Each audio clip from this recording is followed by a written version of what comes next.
Assalamualaikum teman-teman, selamat datang kembali di channel saya. Masih mengenai perencanaan keuangan yang dipersiapkan untuk calon ibu dan bapak rumah tangga.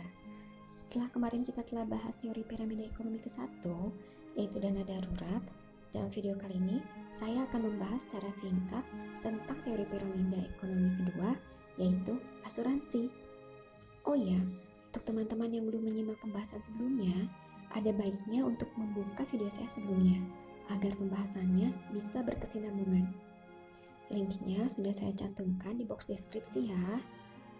Nah teman-teman, mari sekarang kita masuk ke pembahasan inti tentang asuransi. Berikut saya sudah rangkumkan 6 pertanyaan dasar tentang asuransi. Asuransi adalah produk pengelolaan keuangan yang bertujuan untuk menjamin nasabah atau peserta dari kerugian finansial yang lebih besar. Biasanya, kesepakatan di dalam asuransi melibatkan pihak perusahaan asuransi sebagai penanggung dan nasabah sebagai tertanggung. Nah, di sini pihak tertanggung berkewajiban membayar sejumlah premi asuransi untuk mendapatkan pertanggungan dari penanggung sesuai dengan produk atau polis asuransi yang disepakati. Banyak yang belum mengerti kenapa kita butuh asuransi. Manfaat dari perlindungan asuransi adalah untuk menjamin nasabah dari pengeluaran yang terlalu besar.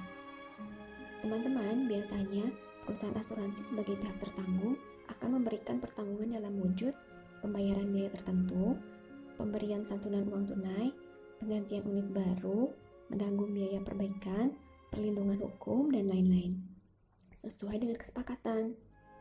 Teman-teman, pernah mendengar pepatah yang berbunyi, semakin cepat semakin baik?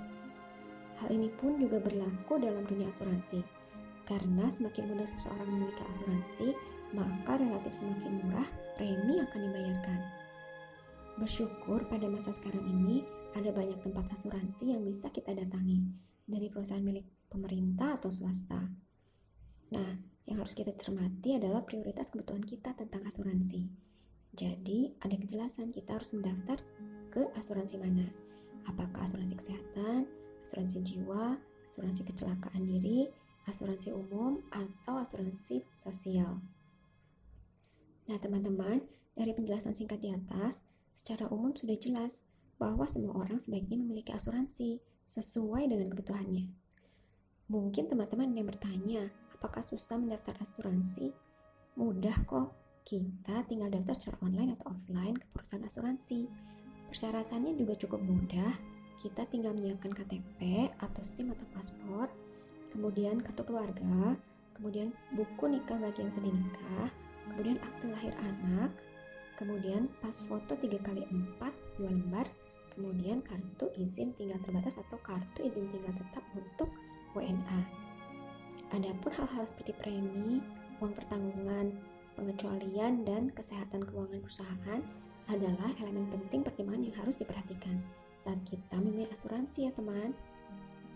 Nah teman-teman, sampai di sini dulu pembahasan saya kali ini. Mari kita semangat selalu untuk terus belajar dan mempersiapkan yang terbaik secara dunia dan akhirat bagi diri kita dan generasi kita selanjutnya. Manusia diberi kemampuan untuk berusaha, tetap ikhtiar dan sabar. Sampai jumpa lagi.